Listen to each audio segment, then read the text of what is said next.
All right, strap in, everyone. Today we are going deep on energy blasts, power-ups, and some pretty wild hair. We're talking Dragon Ball. You guys sent in a ton of articles and forum discussions about the most iconic moments from Dragon Ball. So we're here to break it down, like what makes these scenes stick with us after, what, decades?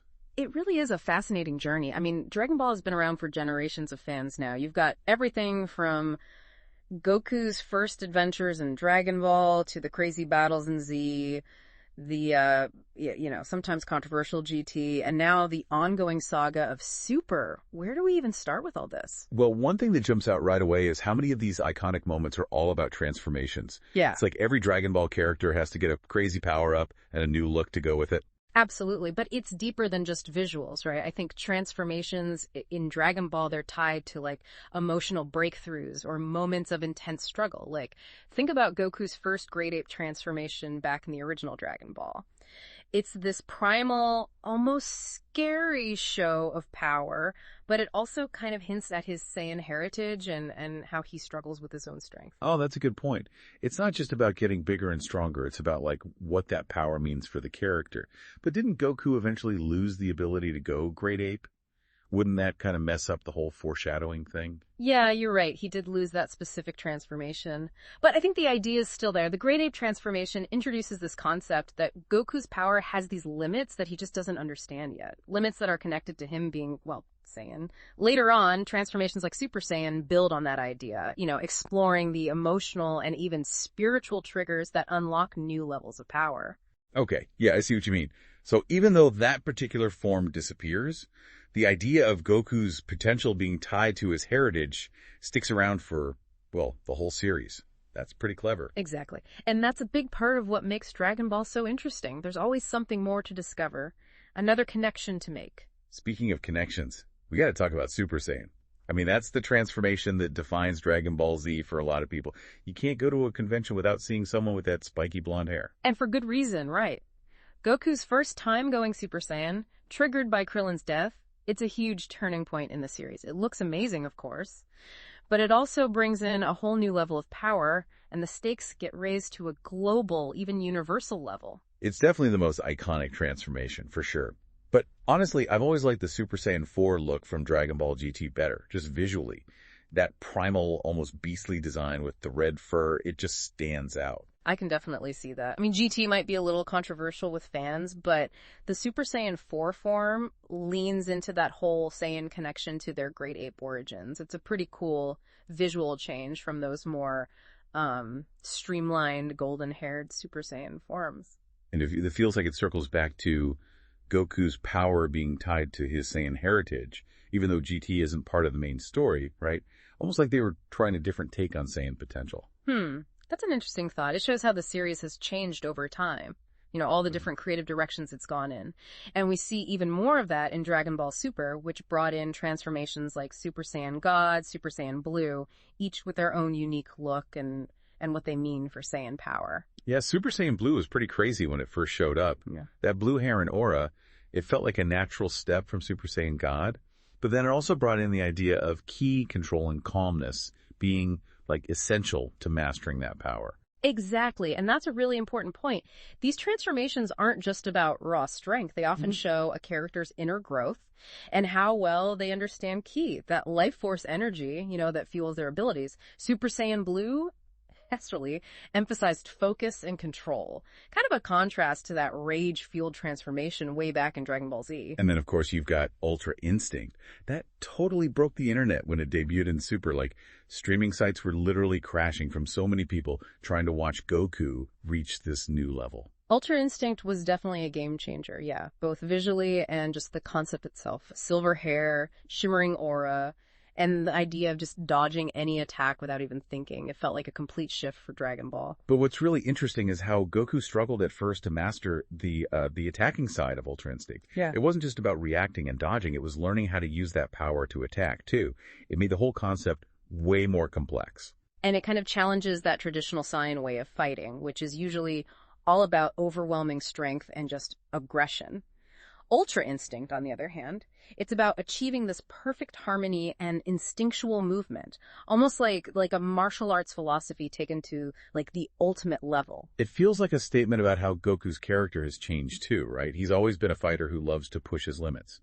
But with Ultra Instinct, he has to face the idea that true mastery might mean letting go of control and trusting his instincts. You got it. It's not about brute force anymore. It's about finesse, precision, and truly understanding the flow of battle. But it's not just about transformations, is it?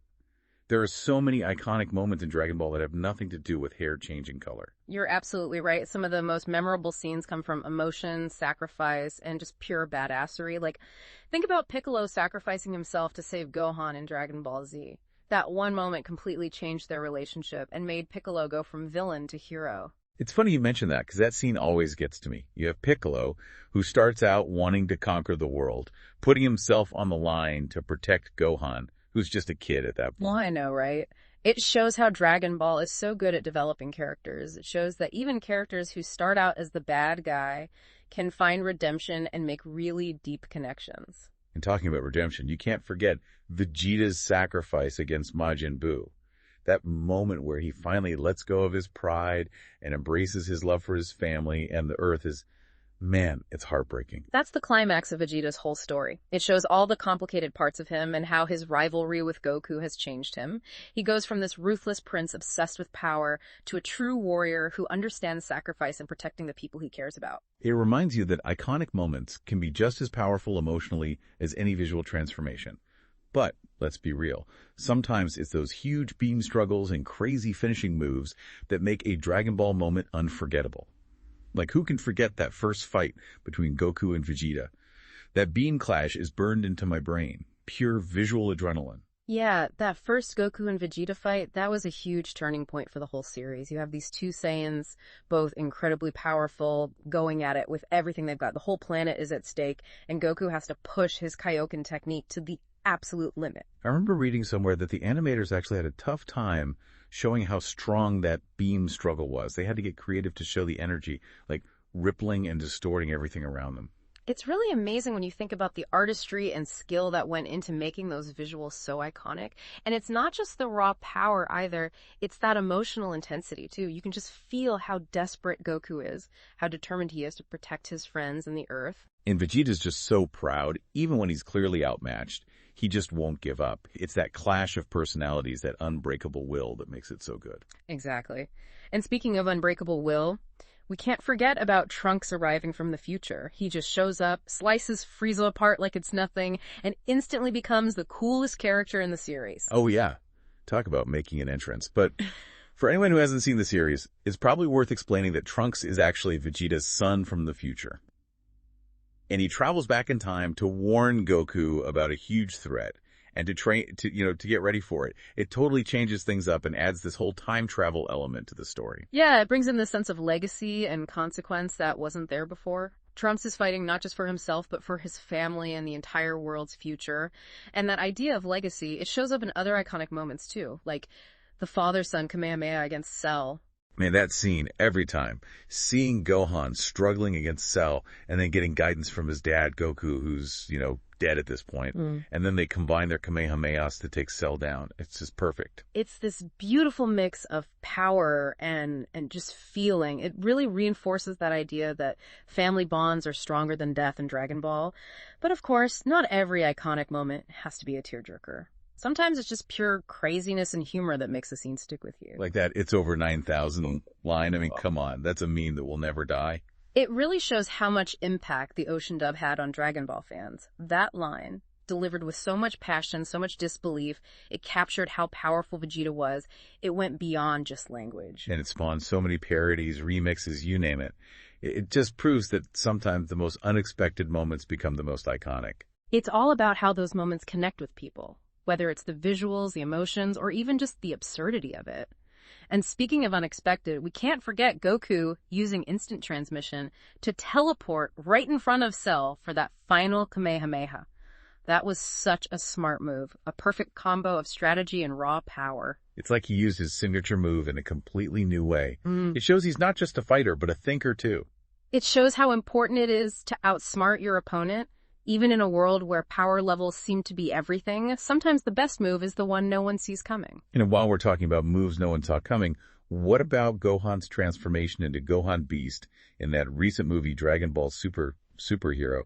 Some fans loved it, some thought it was a little, underwhelming. Where do you stand on that? Yeah, that transformation is definitely a bit controversial, both how it looks and the concept. Some people think it doesn't have that same weight as other Super Saiyan forms, while others like its raw power and how it makes Gohan different from, well, his father's transformations. I kind of like that it sets Gohan apart. He's always been a character with so much potential, but he has trouble, using it consistently. Gohan Beast feels like it represents his whole unique journey, a form that's less about anger and more about tapping into this primal power. That's a good point. It suggests that there might be more than one way to become powerful in Dragon Ball. Paths that go beyond the Saiyan focus on aggression and might. And it makes you wonder how Gohan, being both human and Saiyan, might affect how his character develops in the future. Which brings us back to that idea of legacy, right? Yeah. Dragon Ball is full of moments where the torch gets passed, so to speak, from one generation to the next. Like Piccolo training Gohan, Vegeta becoming a protector of Earth, or Goku trusting the next generation with the future of martial arts. It's a theme that keeps coming back, and it adds so much depth to the series. We see characters grow, change, and eventually teach what they know to the next generation. And that brings us to a pretty emotional moment, even though it's from Dragon Ball GT, which, some people aren't crazy about Goku's farewell. Right, even though GT has its critics. That last scene where Goku flies off on Nimbus, leaving his friends and family to continue training, it really got to a lot of fans. Yeah, it brought the whole story full circle back to Goku as this young adventurer exploring the world. It felt nostalgic, like the end of something, while also acknowledging that even the strongest warriors eventually have to move on. It was sad, but it felt right for a character who's always been about pushing himself and testing his limits. Yeah. And it reminded us that even though Goku might be gone, his spirit and what he stood for will keep inspiring others. And talking about inspiration, we can't forget about Bardock, Goku's father, and his last stand against Frieza. He knows he can't win, but he still fights. He challenges this tyrant who's threatening his people. That scene where he launches his final attack, knowing it won't do anything but refusing to give up, it's one of the most powerful moments in all of Dragon Ball. It adds so much to Goku's origin story. It shows us that Goku's bravery and his never-give-up attitude are things he inherited from his father, who fought for what he believed in, even when the odds were totally against him. It reminds us that even the smallest act of defiance can inspire others to stand up for what's right. And it sets up Goku's own fights against Frieza, giving their rivalry this emotional weight that goes beyond just, survival. It becomes this clash of ideas, good versus evil. You got it. These iconic moments in Dragon Ball, they aren't just about cool fights or transformations. They're about exploring these deeper ideas of courage, sacrifice, family, and that never-give-up spirit that helps these characters overcome anything. It's amazing how Dragon Ball manages to do so much. The exciting action, the emotional moments, the funny stuff that makes you laugh out loud. It's all there. It really shows how creative and how lasting this series is. Dragon Ball has been entertaining fans for decades, and these iconic moments, they stick with us, they get people talking, and they keep our passion for these characters and their world alive. It makes you realize that iconic moments aren't just about spectacle or power. They're about capturing something real about the characters, the story, and the emotions that connect us to this world. Exactly. It's that connection, that feeling of shared experience that makes these moments so iconic. They become more than just scenes. They become part of our shared memories, experiences that bring us together as fans. It's like they become a part of you, yeah, shaping how you see the characters in their world. Exactly. They become these touchstones for your own journey as a fan. They remind you of the feelings, the excitement, the pure joy that Dragon Ball has brought into your life. Thinking back on all these moments, it's amazing how certain scenes just stay with you. They become, like I said, these touchstones for why you love this series. Yep. And it's not just about, feeling nostalgic, is it? These moments, they get fans talking and debating too. Like, is Super Saiyan 3 really that cool? Or is it just a bunch of yelling and long hair? Is Gohan Beast a worthy successor to the Super Saiyan forms? Or do they kind of miss the mark? Yeah. Those debates are part of what keeps the fandom going. It shows how deep and complex these characters and their world are. We're still arguing about, power levels and what characters are thinking and the meaning behind certain events, even after all this time. And that's what's so great about Dragon Ball, right? It's not just a show. It's this shared experience that connects people across, like, different generations. We all have those moments we remember so clearly, those scenes that made us laugh, made us cry, or made us jump out of our seats. I know. And those moments become part of our own journeys as fans, right? They remind us of the people we watched the show with, the conversations we had, and how it all affected us. It's like this giant memory bank filled with energy blasts and epic battles and a whole lot of screaming, but in a good way. Definitely in a good way. Yeah. And that's what makes this deep dive so cool. We're not just talking about some random show. We're talking about something that has changed how we think about anime, about action, even about storytelling itself. Dragon Ball's impact goes way beyond just entertainment. It's inspired so many artists, writers, creators, and it still affects pop culture in ways that are hard to even measure. And it reminds us that even the craziest ideas, like a Saiyan who can turn into this giant ape or a technique that lets you teleport, they can still connect with people on a deep emotional level. So as we wrap up this deep dive, I think it's good to think about the moments that really stuck with you. What makes a moment truly iconic for you? Is it the visuals, the emotions, the humor, or something else completely? That's a tough question, and that's part of what makes it so interesting. Every fan has their own perspective, their own experiences with Dragon Ball, and that's what makes the conversation so great.